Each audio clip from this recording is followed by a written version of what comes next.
is Jerome Anto. In today's current affairs program on Chitti Media, we have a very important guest with us. It coincides, this particular season, it coincides with the sad demise of the Queen of England. So it's very relevant to have somebody from the United Kingdom to speak to us.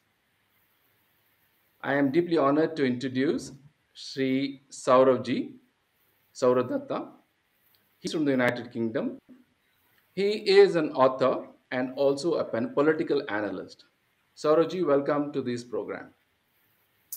Namaskar to the Chitti Media audience and Jai Shri Ram, Jai Shri Krishna. Glad to be here. Thank you so much, Saurav. Saurav, the Queen just passed away recently, and it has been a mixed reaction, especially from the Commonwealth countries, and also we have a legacy of association with the monarchy. Could you throw us a light on what is the mood out there? Yeah, the first thing I would like to say to your viewers is passing of the Queen is regrettable. She was a lady of dignity, class, and indefatigability. She's someone who I've actually met in person because my father received an MBE from her personally. So with that in mind, we express deep sorrow at this time and my condolences to the royal family.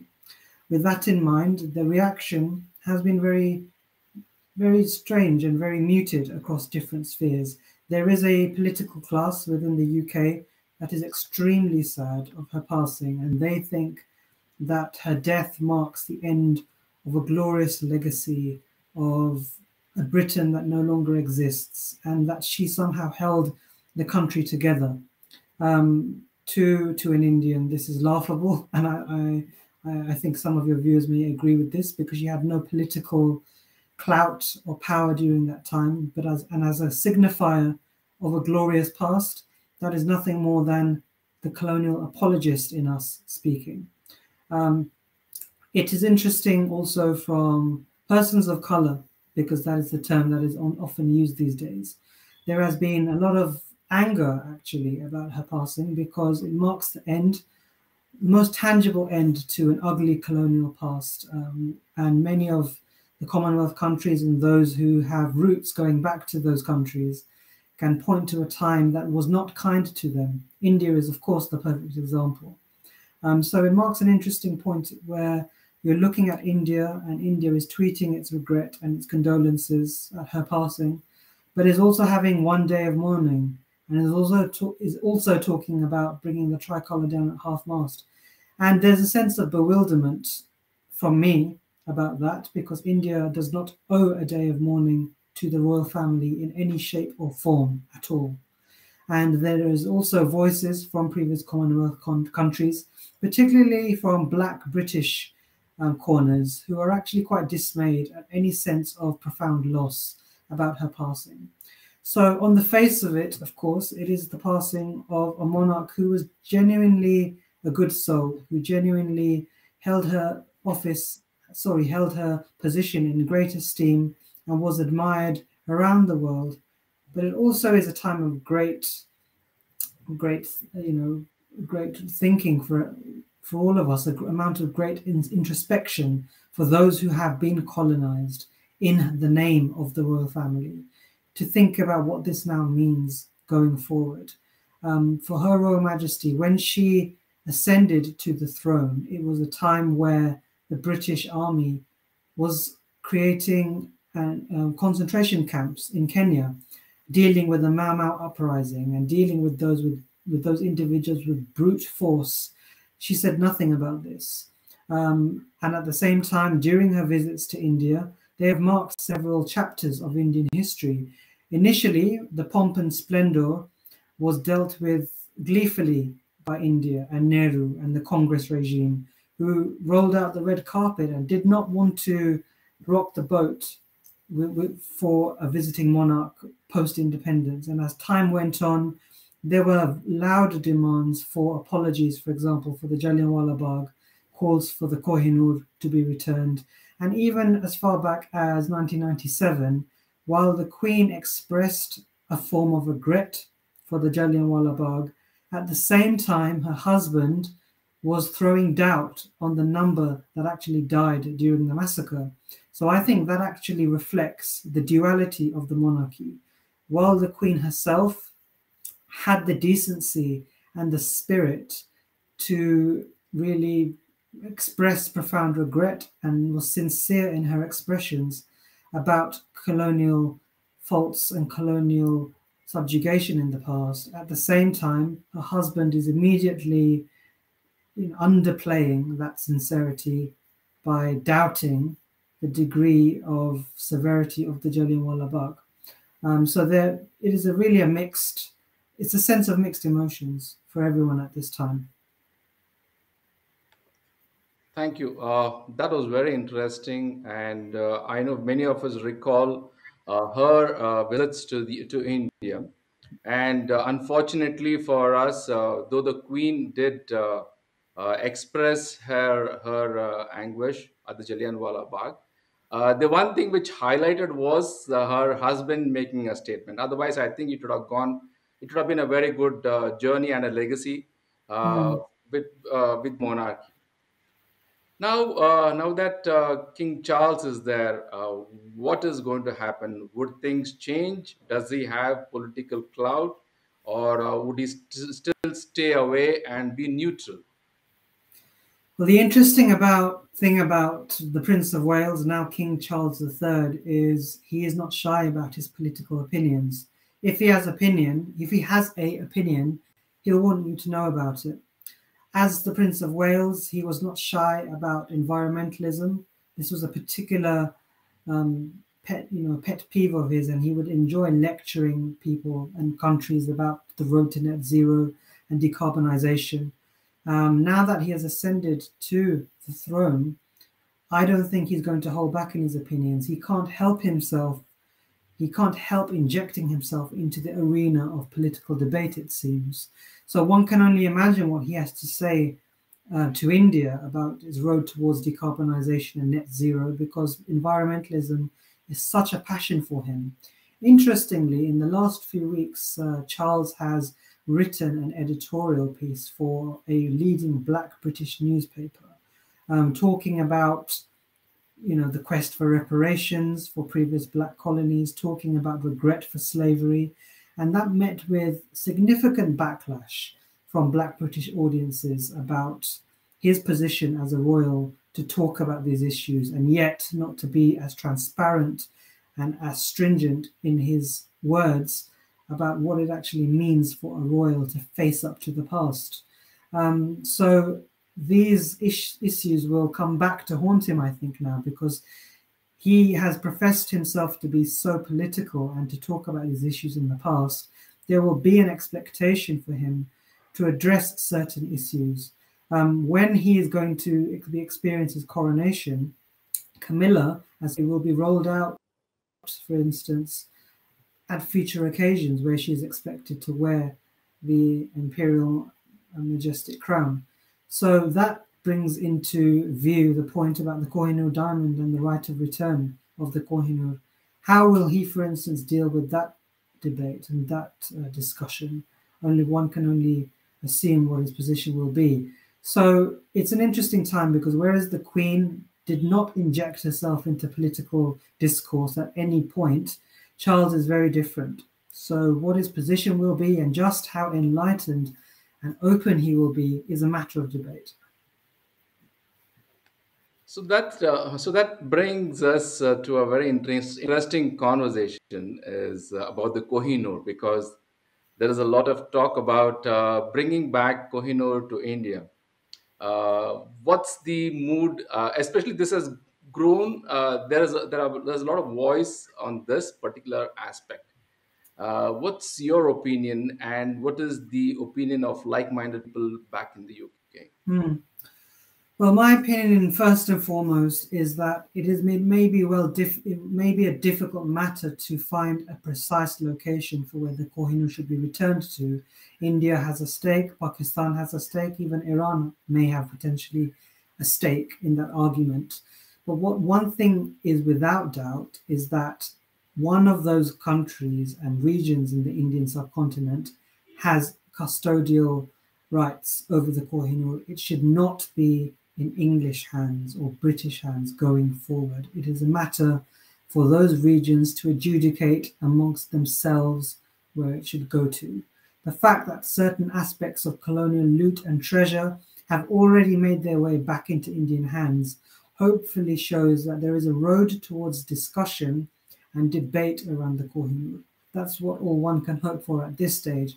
So my personal opinion is that it has absolutely no right to remain in the United Kingdom, and that we should start to at least kickstart dialogue and discussion around its return. And then that is a matter for India, Pakistan, and Iran and other interested players to adjudicate over and to debate over. And in terms of like-minded fellows, a lot of people point to the Kohinoor as one of the most obvious examples of colonial loot and deception. It may take us away from other aspects of admissions regarding other colonial crimes of the past, but it's one of those big things that we can deal with. Now, while as Queen Consort, Camilla will wear it at a certain point in time and not wear it very regularly, we will not have a queen who will wear it on a more regular basis for a few generations to come, it seems, and many years and decades down the line, perhaps. So the question is kickstarting that debate. And a lot of people within India, I mean, in a population of 1.3 billion, we have such a significant young population who is not wed to the colonial past. If there is an intellectual class in India that is of an older generation, they are perhaps more wedded to a colonial past and have a rose-tinted view of that era. They will be highly unlikely to broach that subject with the royal family and the conservative government in this country. But a younger generation will not hold back. They will not be so shy. So I think that younger generation is in a position to be audacious enough to launch legal claims, to broach that subject through lobby groups, through NGOs, through think tanks, and they'll be able to say that they are not shy or afraid to broach that subject. I think above a certain age in India, it's certainly not going to happen, but there is hope that a younger generation will be daring enough to at least bring that debate to the table. Thank you so much. That was very interesting, very insightful, and I'm sure it is going to linger in the minds of the youngsters, especially Indians, and there will be a lot of talk about it. I'm sure things will unfold as time passes. You have been a very young political analyst. You've been watching the political scenario, and you have taken a lot of notice on the changes that's happened in India. While back home in India, there is a lot of backlash from sinister forces on the economic status of India. India has moved to the next level and overtaken England Mm. in the UK. Now, that's something which has got a lot of traction and put a lot of focus on the Indian economy and the growth of India.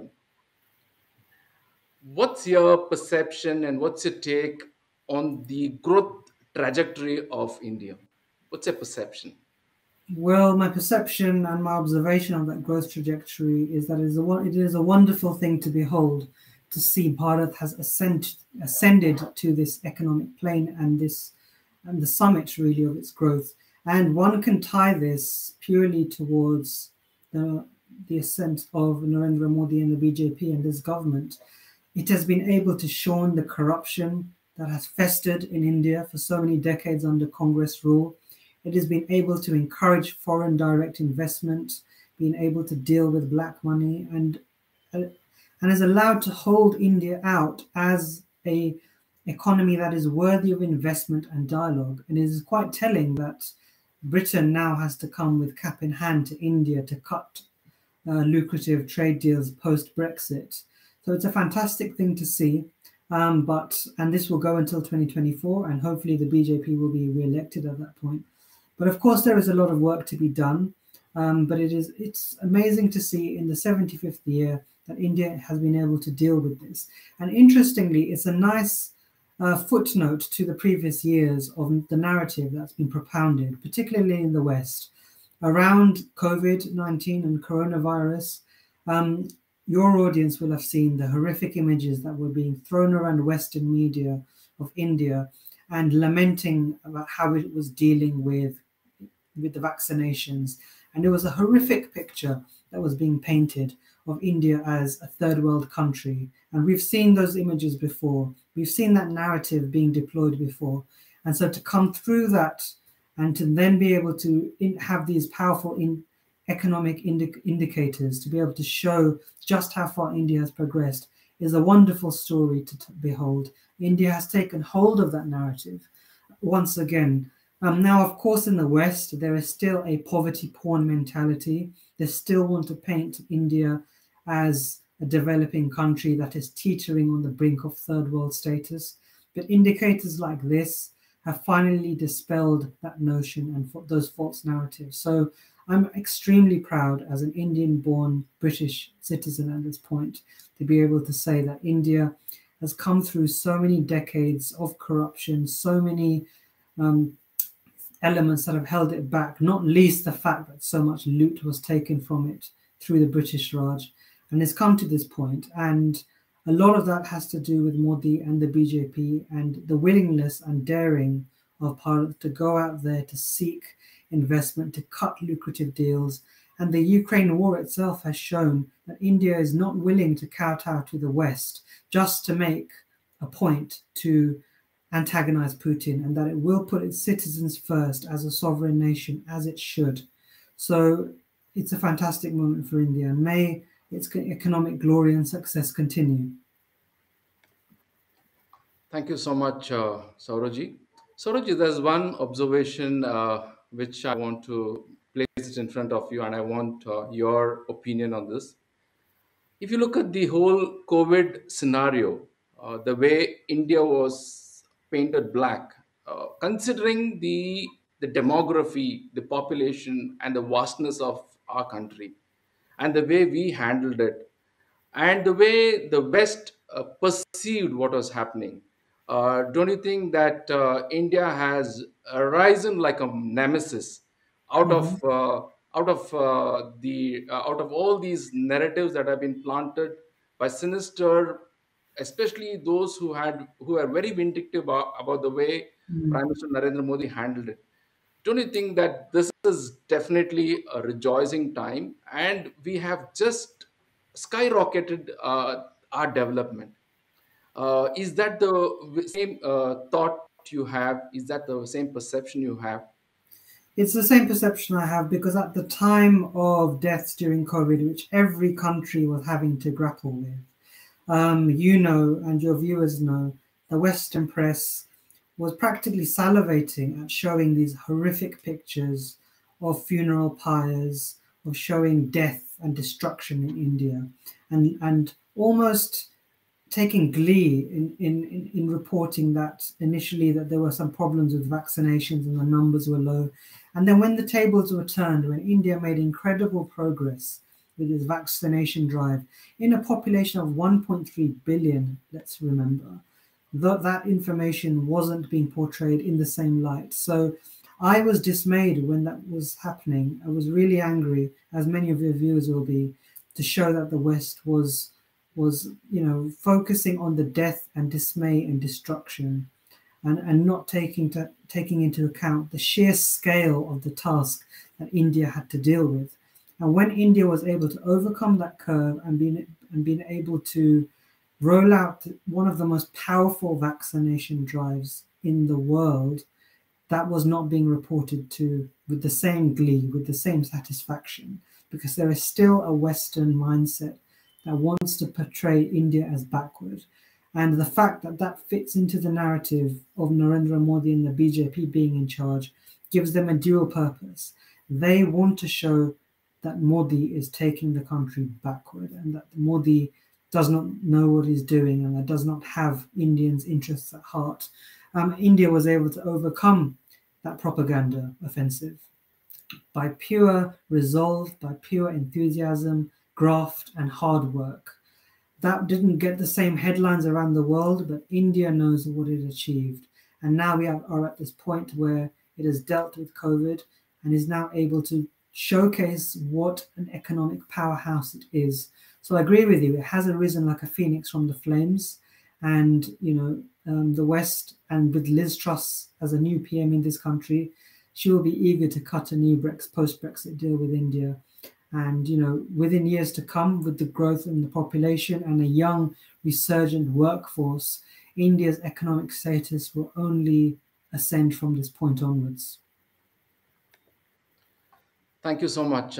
Now, the next on this topic, something important and probably the last question is, what is the role you think India will play in the global arena among the Commonwealth nations? Uh, Yes.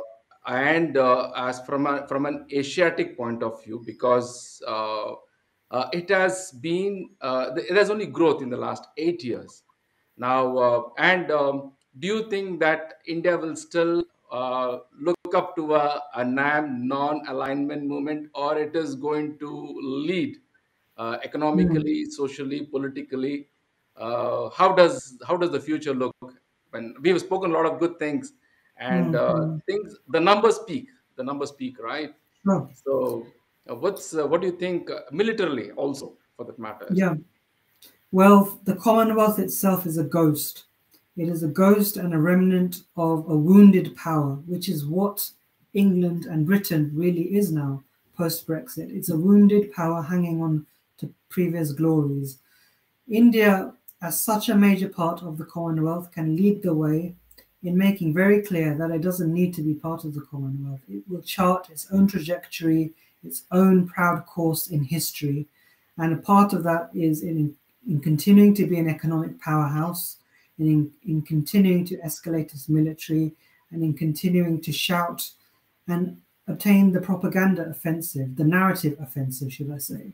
Unfortunately, despite its incredible growth and its incredible steps and ambition, a lot of the media around the world concentrates on perceived faults about India. One thing India must do going forward is to take hold of that narrative offensive, to push soft power, to push academia, to push thought leadership, NGOs, lobby groups, and think tanks around the world to showcase its strengths, to showcase its power, how much it has achieved, as well as the dangers that still encroach upon its territories, both in the Galwan region, for example, with China, with Pakistan, with other proxies, terrorist groups around the area. It must proclaim its strengths, but at the same time deal very clearly with the dangers that are on its borders and are trying to attack it, especially when Modi is in charge. So I think India cannot be complacent. It must lead the way. And it must, as I said, build that soft power to take control of the narrative and the debate around its history, around its culture, and around its political environment. In terms of the Commonwealth, it can lead the way by opening the dialogue for the return of colonial loot and treasure, which it has already done. But now with a new monarch, it is the perfect point, with a new monarch and a new PM, to be able to encourage that debate going forward. Whether it's the Kohinoor, whether it's other colonial loot and treasure in the British Museum, perhaps now is the time to be able to say that India does not need to be part of the Commonwealth, which is essentially really is a collection of diplomatic channels rather than a physical or tangential benefit. It's not tangible. The benefit of being in the Commonwealth anymore is not tangible to India.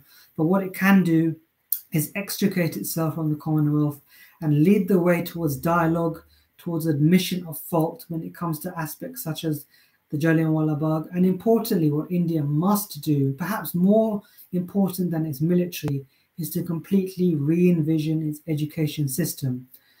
Since Modi took charge, and this is something I've explored in my new book, Modi and Me, A Political Reawakening, the youth in India has a greater understanding now of its heroes, of its freedom fighters, of its legacies, of its strengths and powers, of its empires.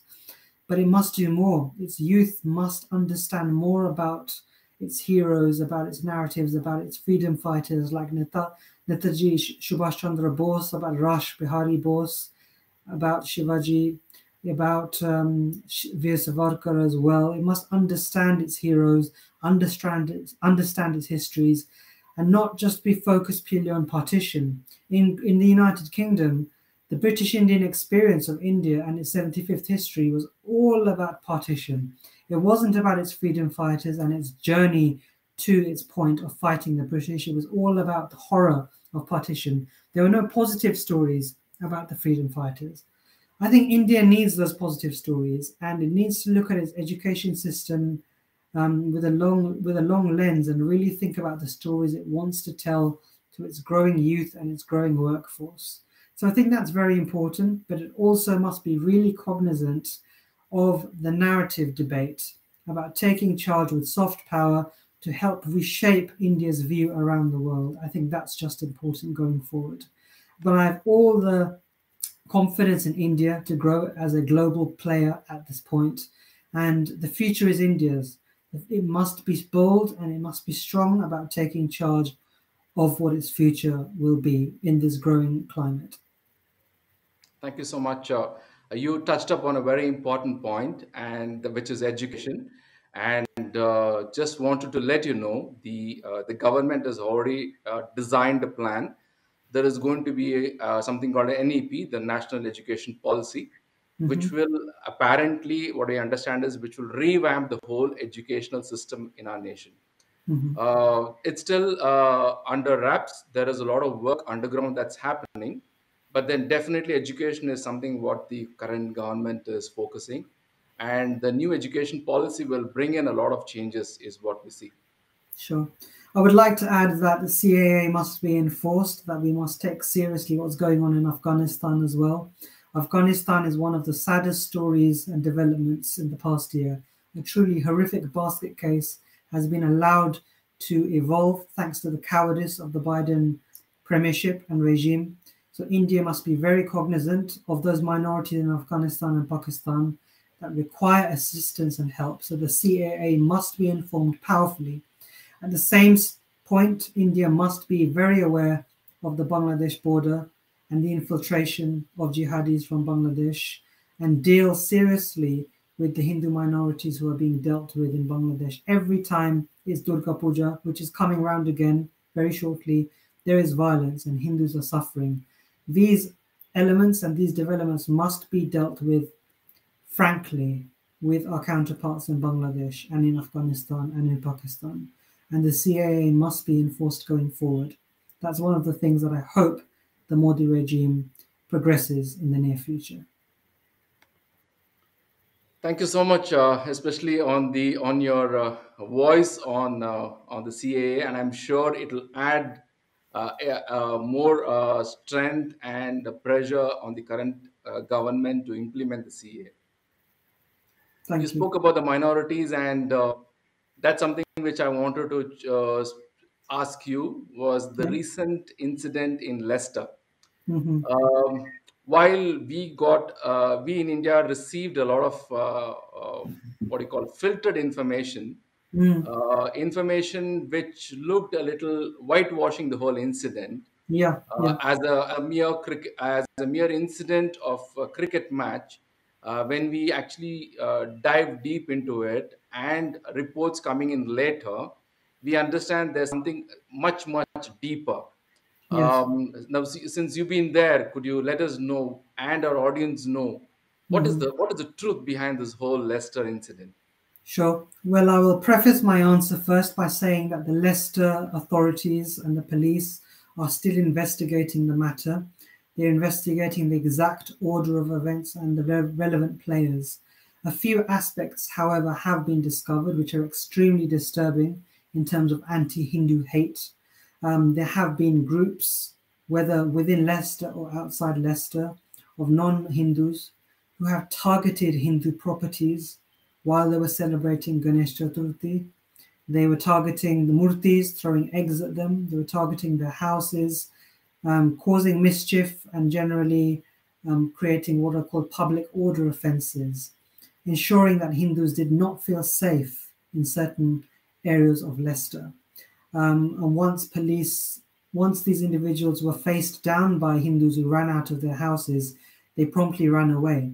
But the prevailing feeling in Leicester is that Hindus do not feel safe, especially with Navratri, Durga Puja, and Diwali just around the corner. The other aspect, which is probably just as disturbing, is the social media campaign. There's a dedicated social media campaign that is underlying all of this violence, and that is a lot of anti-Hindu hate, outright Hindu phobia about the community there, about the way they celebrate their festivals, about their religiosity, about their way of life. And these voices make clear that they would like to come down to Leicester to cause mayhem.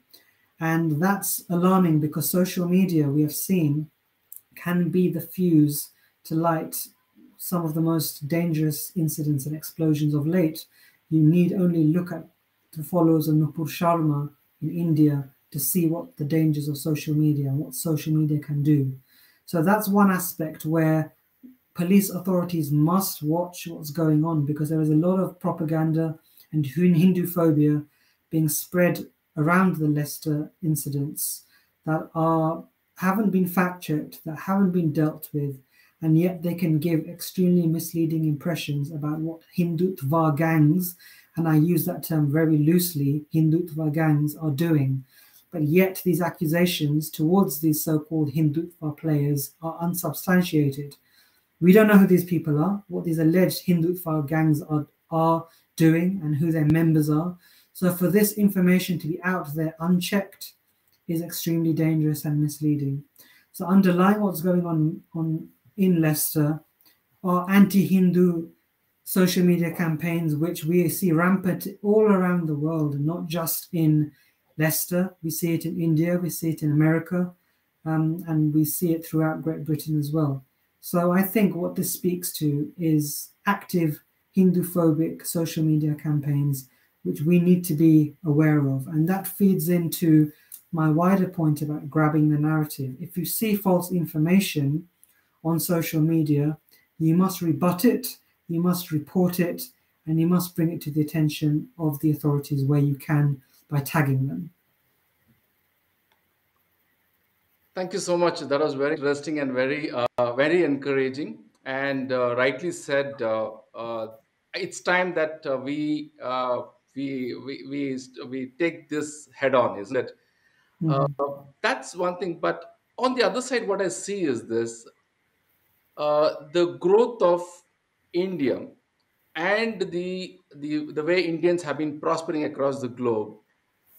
There seems to be some kind of vindictiveness that's happening. See, even for that matter, the Hindutva itself, Hindus are Mhm. not oppressors.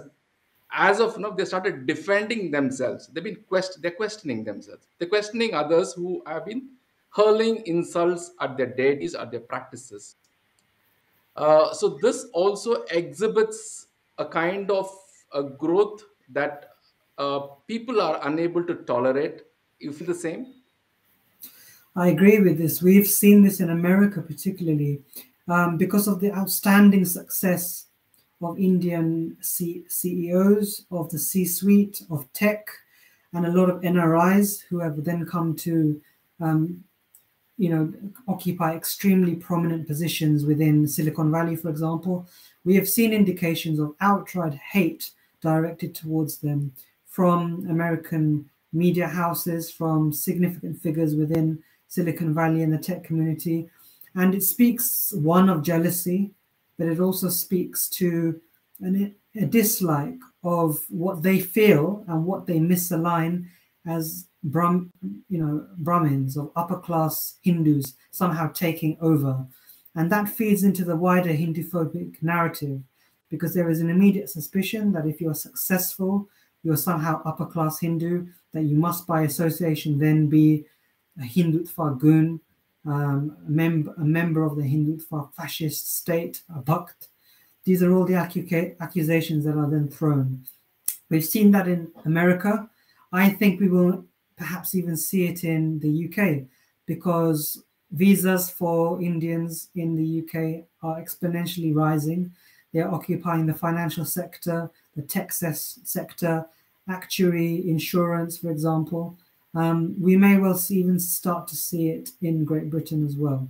And that's extremely disturbing. And it fits between jealousy and outright vindictiveness towards a rising India, which happens to be a rising India that is happening under the tutelage and guardianship of Modi and the BJP. So there is an agenda here at play, and it's very clear to see what it is. Thank you so much. My last question is I'm sure there's a lot that's going to come up because you are releasing a book. Could you Mhm. give us a brief about the book, what you're releasing? Sure. So the book is called Modi and Me, A Political Reawakening. And the reason I've written is that, like many of your viewers, prior to Modi becoming Prime Minister, I was fairly middle of the road and fairly agnostic about Indian politics, about Indian history. I knew enough, but not enough. But what I could see once Modi took charge was this incredible surge of Hindu phobia, of anti-Modi, anti-right-wing hate coming from the left ecosystem, from Western press, Western media. And I immediately took it upon myself to educate myself more, to understand why was this happening. You could see whether it was in New York, whether it was in Washington. All of these think tanks, lobby groups, NGOs were suddenly arming themselves and writing a lot of propaganda about Modi, about allegedly right-wing BJP regimes around the world. And so slowly and surely, I became politically reawakened. And I think a lot of individuals would be too. So the book is about that process. It's about Modi ji himself. It's a great deal of it is about Hindu phobia, about recognizing Hindu phobia, about combating Hindu phobia, about the need for the Hindu right to reassert itself, to be proud about Hindu culture, Indic values, dharmic values, about our history, about our culture, where we stand. And it's also a call for Sanatanis around the world to take pride in their culture, to raise their voice when they see lies and canards that are being directed against them, outright propaganda, that they should not remain silent anymore, that they need to see and do something about it. So the book itself is about a political reawakening for me, but also many, many millions of Hindus around the world. But importantly, it's about Hindu phobia itself, the different guises it can take, and how we must be proactive about battling it. So it's a book which is going to upset a lot of people, the Sashi Tharoors around the world, the left-wing echo chambers, the Guardian readers, but it is not for them. It is for Sanatanis, viewers of this video, who need to know what to do and what they must do to go forward to combat the left-wing ecosystem and narratives that are trying to hold us back. You just spent the last few minutes explaining about your book, and I'm already getting goosebumps. I really assure you that we will speak in length about this book. We are very keen to know about the book. I'm sure many in India would like to know about this book, and I request you to spend one full program for us on the Yeah, whole book. So yeah. I'm sure it really actually awakens all of us. The last few minutes, what you spoke. We look forward Thank towards you very much. it. Thank you so much. You just you just made us rekindled our thoughts, and what actually is happening is what you have echoed from there, and we look forward towards this. We thank you so much for your time on this program, and it's been very enriching, very enlightening. You've been very insightful, and we look forward towards another round of discussion. But the next round will definitely be on the book. And Mhm. thank you so much once again. Your parting words, if you have any. Yeah, my parting words would be that the book has just been released this week. You can get it on Amazon. It's widely available. It's been received extremely well so far. I have a lovely quote on the back from Arnab Goswami from Republic TV about me and my efforts and the book itself. So what I would say is get hold of a copy. Let me know what you think. Follow me on social media and spread the word, because there are not many books being written like this, because to be frank with you, a lot of Sanatanis are afraid. They're afraid. They want to hold back these opinions. But I know, speaking to so many people, that I'm echoing their thoughts, I'm echoing their objectives, I'm echoing the strength and what they have in their heart. And it is time for us not to be shy. We don't need to be shy now, because this is the time. India is growing, India is resurgent, India has more purpose now than ever. So we should not be shy. And if there is one hope that I have for your viewers, is not only to read the book, but hopefully it inspires you to write your own book, to do more videos, to get out there, to write, and to let the world know about your thoughts, and to fight the propaganda. Because if we do not fight, the other side wins, and we cannot allow that to happen. Thank you, Sauravji, and we assure that to all those people who are viewing this video, that we will put the link to the book in our on a video on a channel, and definitely, I'm sure many of them will want to read the book and get reawakened. Thank you so much for your time, and namaste. Bahut dhanyavad. Thank you very much. Stay well. Thank you, Sauravji.